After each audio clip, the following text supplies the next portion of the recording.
दोस्तों आज की इस वीडियो में हम बात करने वाले हैं कि मैंने गाड़ी जो है किसी दूसरी स्टेट से खरीदी हुई है, किसी दूसरे जिले से खरीदी हुई है, तो मुझे एनओसी दी गई है। तो जब भी आपको एनओसी दी जाती है तो एनओसी कंडीशन में आपको सबसे पहले पता होना चाहिए क्या क्या डॉक्यूमेंट मुझे लेना है सामने वाले से। तो सबसे पहले मुझे 28 नंबर के 3 फॉर्म लेना होते हैं। एक एनओसी की कॉपी होना चाहिए, 29 नंबर के फॉर्म होना चाहिए, 29 नंबर के 2 फॉर्म लगेंगे, 30 नंबर का 1 फॉर्म लगेगा और इसी के साथ आपको ओरिजिनल जो आरसी होती है वो भी आपको इसके साथ में लग के आना चाहिए जो आपके पुराने ओनर के नाम होगी।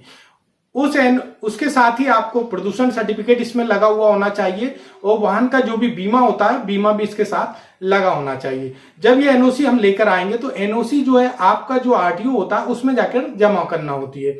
अब जब आरटीओ में जमा करते हैं तो क्या प्रोसेस होती है, सबसे पहले आपको आरटीओ जब आप विजिट करेंगे तो सबसे पहले मेल वेरीफाई होती है। मेल वेरीफाई करने के लिए आपके आरटीओ में एक डीवीए बैठता है जो एडमिनिस्ट्रेटिव होता है। वो डीवीए आपकी जो मेल होती है सबसे पहले मेल को निकालता है। इस मेल में क्या होता है कि जो आपका आरटीओ है जहां से आप एनओसी लेकर आए हैं वो आरटीओ वहां से एक मेल की कॉपी भी आपके सक्षम आरटीओ पर भेज देता है। तो जो आपकी हार्ड कॉपी आप मेल लेकर आए हैं, जो डॉक्यूमेंट लेकर आए हैं एनओसी के, वो डॉक्यूमेंट आपकी मेल के थ्रू यहां से वेरीफाई हो जाते हैं। पहली प्रोसेस ये होती है। दूसरी प्रोसेस में आपको सीन की प्रोसेस होती है। सीन की प्रोसेस में आप जो आपका गाड़ी होती है उस गाड़ी को लेकर आरटीओ में विजिट करेंगे। गाड़ी आपकी सीन होगी, उसका चेसिस नंबर देखा जाएगा, इंजन नंबर देखा जाएगा, आपके डॉक्यूमेंट आपका आधार कार्ड देखा जाएगा और जिस व्यक्ति के नाम गाड़ी हो रही है उसको देखा जाता है। तो आप अपनी फोटो लेकर जाएं, अपना आधार कार्ड ओरिजिनल लेकर जाएं वहां पर जब भी आप आरटीओ विजिट करेंगे। ये सारे जो डॉक्यूमेंट होते हैं इन सारे डॉक्यूमेंट्स को वहां पर जमा कर दें। जब आप डॉक्यूमेंट्स को जमा कर देते हैं तो फिर उसके बाद जो आपके डॉक्यूमेंट होते हैं वो डॉक्यूमेंट क्या होता है कि आपके जो आरटीओ होता है उसमें दर्ज करने की प्रोसेस स्टार्ट हो जाती है। इसमें जो आरटीओ होता है वो आरटीओ आदेशित करता है कि सामने वाले के यहाँ से एनओसी आई है, उस एनओसी को, उस डॉक्यूमेंट को यहाँ पर दर्ज कर दिया जाए। तो उस नंबर को आपके आरटीओ में दर्ज कर दिया जाता है। जब वो दर्ज हो जाता है उसके बाद आप इसको ऑनलाइन फी कर सकते हैं, जिसको मैं आगे आपको बता दूंगा। आगे जब ये ऑनलाइन फी आपकी हो जाती है तो उसके बाद पहले आपको फाइल निकालना है, क्योंकि एक बार आपने फाइल को जमा किया है। आपने फाइल को जमा करने के बाद अब उसमें दर्ज की प्रोसेस हो चुकी है। जब दर्ज की प्रोसेस हो जाएगी तो ऑनलाइन करने की प्रोसेस तभी उसमें स्टार्ट होती है। उसके बाद आप फाइल को ले लेंगे, उसके बाद ऑनलाइन फी उसकी काटेंगे। ऑनलाइन फी काटने के बाद आप उसमें डेट लगाने के बाद फिर से आरटीओ में विजिट करेंगे और फिर से आप अपने डॉक्यूमेंट वहां जाकर जमा करेंगे। जब आप अपने आरटीओ में जाकर फिर से डॉक्यूमेंट को जमा करेंगे तो वहां इनवार्ड की प्रोसेस शुरू हो जाती है। आप अपनी जो फी काटी है आपने उसको ले जाकर वहां पर आप सारे डॉक्यूमेंट के साथ फी लगाकर और आपका जो डेट होती है डेट लगाकर किस स्लॉट में आप विजिट कर रहे हैं उसको ले जाकर जब आप वहां पर विजिट करेंगे तो वहां पर इनवार्ड करेगा। वो इनवार्ड जैसे ही आपको करेगा तो ऑनलाइन आपको मैसेज आ जाएगा कि इनवार्डेड, और जैसे इनवार्ड हो जाती है तो आपको तुरंत वहां से आरसी जो होती है, अगर कागज की कॉपी अगर आपको मिल रही है तो तुरंत वहां से प्रिंट कर दे दी जाएगी, और अगर कागज की कॉपी नहीं दी जाती है तो आपको पीवीसी कार्ड जो होता है वो आपके घर पर 15 दिन के अंदर आपको डिलीवर्ड हो जाता है। ये सारी कंप्लीट प्रोसेस होती है। तो दोस्तों अब मैं आपको ऑनलाइन करने की क्या प्रोसेस होती है इसको मैं आगे आपको दिखा देता हूं। तो सबसे पहले मुझे किसी भी ब्राउजर को ओपन करना होगा। मैं क्रोम ब्राउजर को ओपन कर लेता हूं। उसके बाद मैं लिखूंगा यहाँ पर परिवहन.gov.in। परिवहन.gov.in लिखकर मैं क्लिक कर दूंगा। मैं जैसे इस पर क्लिक करता हूं तो मैं परिवहन सेवा की ऑफिशियल वेबसाइट पर आ जाऊंगा। कुछ इस टाइप का इंटरफेस आपको देखने को मिलेगा। अब यहाँ पर जो ऑप्शन दिया हुआ है ऑनलाइन सर्विसेज वाला, मैं इस पर क्लिक कर दूंगा तो एक बार ओपन हो जाएगी और इसमें पहला वाला जो ऑप्शन दिया हुआ है व्हीकल रिलेटेड सर्विसेज, मैं इस पर क्लिक कर दूंगा। मैं इस पे जैसे क्लिक करता हूं तो यहाँ मुझे अपनी स्टेट को सिलेक्ट करना होता है। मैं जैसे ही अपनी स्टेट को यहाँ पे सिलेक्ट करूंगा तो मैं रिडायरेक्ट होकर वाहन सिटीजन सर्विस वाले पोर्टल पर आ जाऊंगा। कुछ इस टाइप का इंटरफेस आपको देखने को मिलेगा। अब यहाँ पर जो ऑप्शन दिया हुआ है व्हीकल रजिस्ट्रेशन नंबर, मैं इस पे क्लिक कर दूंगा। मैं जैसे इस पे क्लिक करता हूँ तो यहाँ मुझे अपनी गाड़ी संख्या को डालना होता है और यहाँ गाड़ी संख्या डालने के बाद मैं यहाँ पर डिक्लेयर कर दूंगा और डिक्लेयर करने के बाद प्रोसीड कर दूंगा। मैं जैसे प्रोसीड करता हूँ तो यहाँ पर एक पॉपअप आ जाएगा। इस पॉपअप के अंदर वो सारी सेवा दी हुई होती है जिनके लिए मुझे आरटीओ विजिट नहीं होता है। ये सारी कॉन्टेक्टलेस सर्विसेज होती हैं। इसमें change of address in RC, duplicate FC, duplicate permit, face permit, hypothecation termination, issue of duplicate RC, issue of NOC, new registration, permanent surrender of permit, RC particulars against fee, renewal of permit authorization, ये सारी सेवाएं, update mobile number, ये सारी सेवाएं जो भी इसमें दी हुई है उनके लिए आरटीओ विजिट नहीं करना होता है। तो मैं इसको यहाँ पर प्रोसीड कर दूंगा। मैं जैसे प्रोसीड करूंगा तो मैं वाहन सिटीजन सर्विस पोर्टल के अंदर आ जाता हूँ, उसको स्क्रॉल करके नीचे आ जाऊंगा तो कुछ इस टाइप का इंटरफेस आपको सामने शो करने लगती है। अब यहाँ पर apply for transfer of ownership, ये जो ऑप्शन दिया हुआ है मैं इस पर क्लिक कर दूंगा। मैं जैसे इस पर क्लिक करूंगा तो मुझे डिक्लेयर करने के लिए यहाँ करना होगा, उसके बाद मैं यहाँ पर प्रोसीड कर दूंगा। मैं जैसे प्रोसीड करता हूँ तो अब मुझे यहाँ पर मेरी गाड़ी संख्या शो करने लग जाएगी। अब मुझे यहाँ पर 33 नंबर के लास्ट के 5 अंक यहाँ पर डालना होते हैं। 33 नंबर के लास्ट 5 अंक डालने के बाद मैं वेरीफाइड डिटेल्स पर क्लिक कर दूंगा। जैसे मैं वेरीफाइड डिटेल्स पर क्लिक करता हूं तो मेरे सामने ऑथेंटिकेशन वाला पेज ओपन हो जाएगा। यहाँ पर मैं 2 टाइप से ऑथेंटिकेट कर सकता हूँ, यूजिंग मोबाइल ओटीपी और दूसरा यूजिंग आधार कार्ड। अगर आपका मोबाइल नंबर नहीं लगा हुआ तो आधार कार्ड में जो नंबर आपका लगा होता है तो उस आधार ऑथेंटिकेशन के थ्रू आप उसको एप्लीकेशन को बना सकते हैं। तो अब मेरा यहाँ पर मोबाइल नंबर लगा हुआ है तो मैं इसको यहाँ पर क्लिक कर दूंगा। जैसे इस पर क्लिक करता हूँ तो मेरे मोबाइल नंबर के लास्ट में 4 अंक यहाँ शो करने लग जाता है, कर दूंगा और जनरेट ओटीपी पर क्लिक कर दूंगा। जैसे मैं ओटीपी डालता हूँ तो फिर से इंटरफेस चेंज होगा और एप्लीकेशन एंट्री फॉर्म मेरे सामने ओपन हो जाएगा। यहाँ पर मुझे टिक करना होगा ट्रांसफर ऑफ ओनरशिप, इसके बाद मैं स्क्रॉल करके नीचे आ जाऊंगा।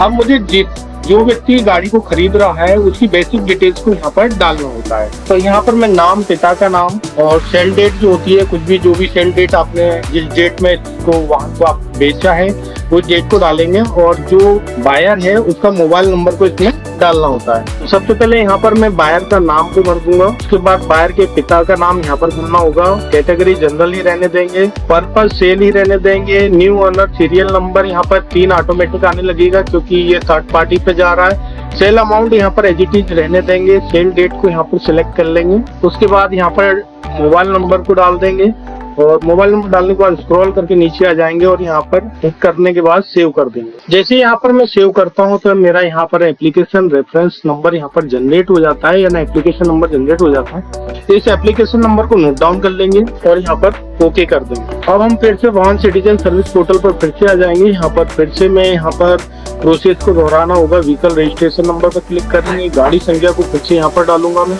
गाड़ी संख्या डालने के बाद मैं यहाँ पर डिक्लेयर करूंगा और प्रोसीड कर दूंगा और उसके बाद यहाँ पर फिर से मैं पॉपअप पर प्रोसीड कर दूंगा। अब मुझे दूसरे नंबर का जो एप्लीकेशन है उस पर क्लिक कर दूंगा मैं यहाँ पर और यहाँ पर डिक्लेरेशन पर टिक कर दूंगा और उसके बाद यहाँ प्रोसीड कर दूंगा। प्रोसीड करने के बाद मुझे इस एप्लीकेशन नंबर को यहाँ पर डालना होगा जो अभी मैंने नोट डाउन किया था, या फिर जो जिसने भी ओटीपी दी होती है फर्स्ट टाइम में उसके मोबाइल नंबर को वो एप्लीकेशन नंबर पहुंच जाता है। तो जो एप्लीकेशन आपने पहली बार क्रिएट किया होता है उस एप्लीकेशन नंबर को जरूर नोट डाउन करें, नहीं तो आप आगे की प्रोसेस नहीं कर पाएंगे। और वेरीफाइड डिटेल्स पे यहाँ पर मैं क्लिक कर दूंगा।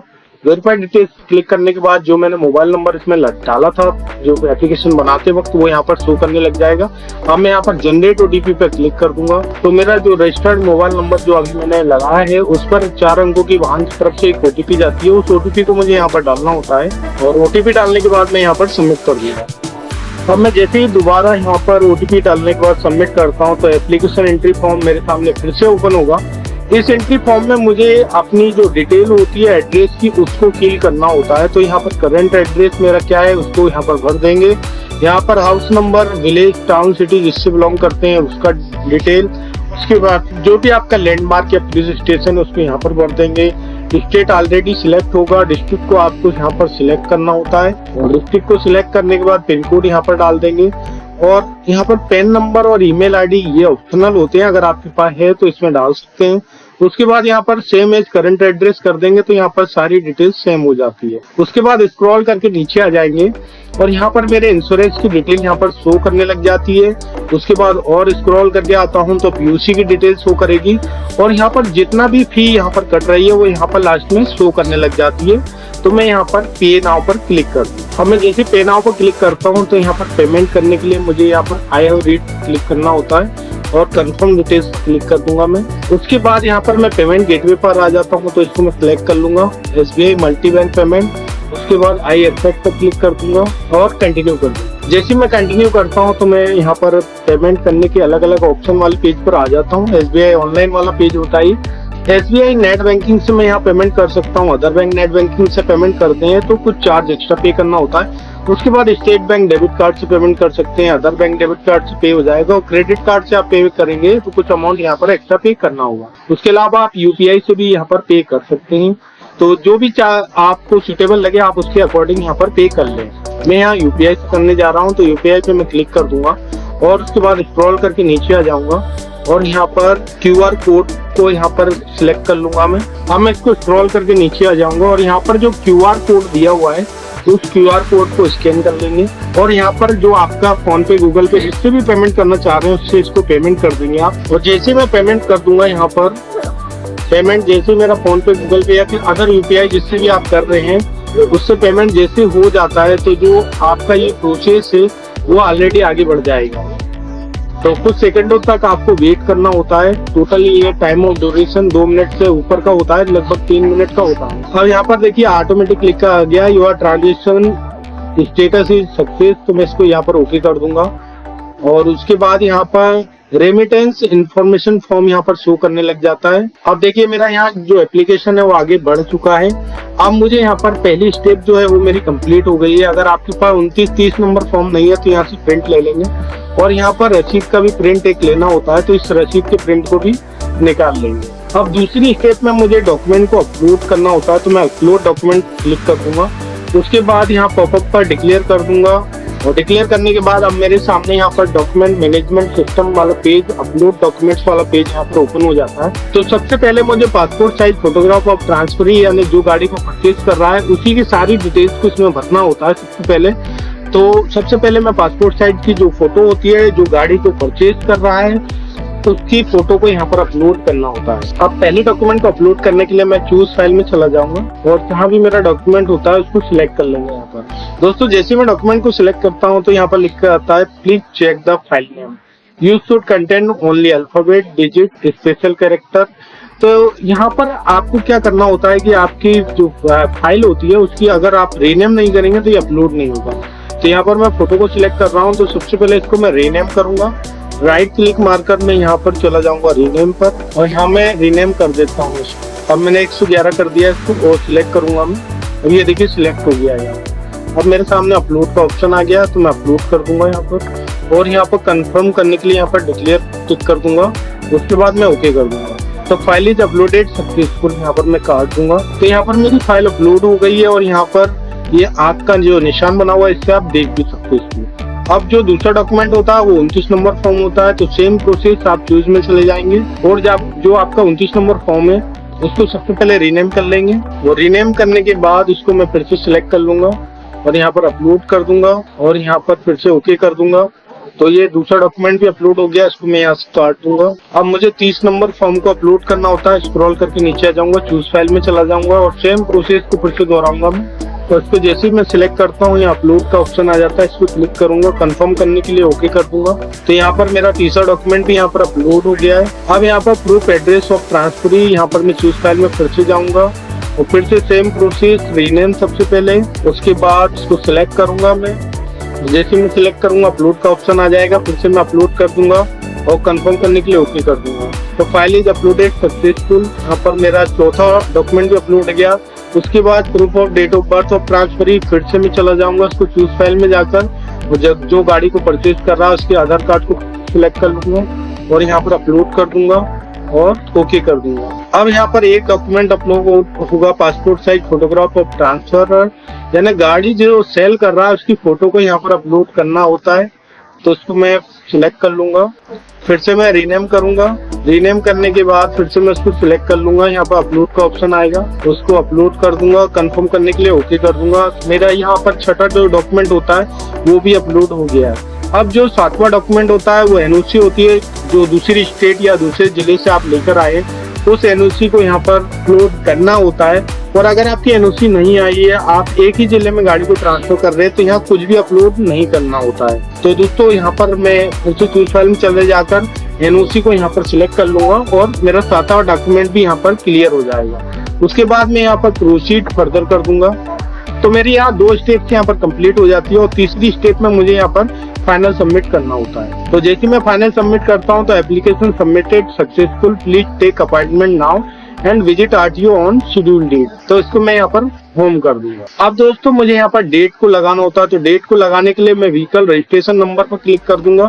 यहाँ पर गाड़ी संख्या डालने के बाद यहाँ पर टिक कर दूंगा और प्रोसीड कर दूंगा। अब फिर से पॉपअप आएगा, इस पर फिर से प्रोसीड कर दूंगा और यहाँ पर अपॉइंटमेंट जो लिखा हुआ है इस पर क्लिक कर दूंगा और बुक अपॉइंटमेंट पर क्लिक कर दूंगा। अब मुझे फिर से यहाँ पर एप्लीकेशन नंबर को डालना होता है, जो एप्लीकेशन नंबर मैंने शुरू में जनरेट किया था। और यहाँ पर मैं एप्लीकेशन नंबर और कैप्चा डालने के बाद गेट यूजर डिटेल्स पर क्लिक कर दूंगा। तो यहाँ पर जो यूजर की डिटेल होती है वो सारी शो करने लग जाएगी। ये यूजर की वो डिटेल होती है जो बेसिक पहले का जो ओनर होता है उसकी डिटेल शो करेगी यहाँ पर। अब मैं यहाँ पर आ जाऊंगा स्क्रॉल करके और सिलेक्ट अपॉइंटमेंट डेट पर क्लिक कर दूंगा और कोई भी जो भी डेट अवेलेबल होती है वो ब्लू कलर से लाइट ब्लू कलर यानी स्काई ब्लू कलर से शो करेगी। रेड कलर शो करता है उस दिन हॉलीडे होता है अगर, और जो ऑलरेडी से पहले से बुक होती है डेट वो स्लेटी कलर से शो करती है। तो यहाँ पर जो भी डेट अवेलेबल होगी उसको मैं सिलेक्ट कर लूंगा और उसके बाद शो स्लॉट डिटेल्स पर क्लिक कर दूंगा। तो जो भी स्लॉट अवेलेबल होता है वो यहाँ पर शो करने लग जाएगा और एक्शन में जाकर यहाँ पर मैं टिक कर दूंगा। मैं एक्शन में जाकर जैसे टिक करूंगा तो यहाँ पर मेरी डेट लग जाती है। तो दोस्तों यहाँ पर मेरी सारी प्रोसेस कंप्लीट हो जाती है। अब मुझे मेरी फाइल को ले जाकर आरटीओ में जमा करना होता है। दोस्तों आज की इस वीडियो में हमने स्टेप बाय स्टेप देखा कि मेरे पास एनओसी थी और एनओसी को मैंने कैसे क्या दर्ज किया, कैसे क्या ऑनलाइन फी काटी और आरटीओ में विजिट करते वक्त मुझे कैसे क्या डीबीए से क्या पूछना था या अन्य किसी बाबू से क्या बात करनी थी। सारी प्रोसेस को मैंने स्टेप बाय स्टेप डिस्कस किया है। अगर मेरे बताने का तरीका अगर आपको अच्छा लगता है तो एक लाइक तो बनता है और मेरे चैनल पर अगर आप पहली बार आए तो चैनल को सब्सक्राइब कर बेल नोटिफिकेशन को दबाना ना भूलें ताकि इसी टाइप की वीडियो आपके पास नोटिफिकेशन आता रहे। तो दोस्तों सब्सक्राइब जरूर करें। Thank you so much.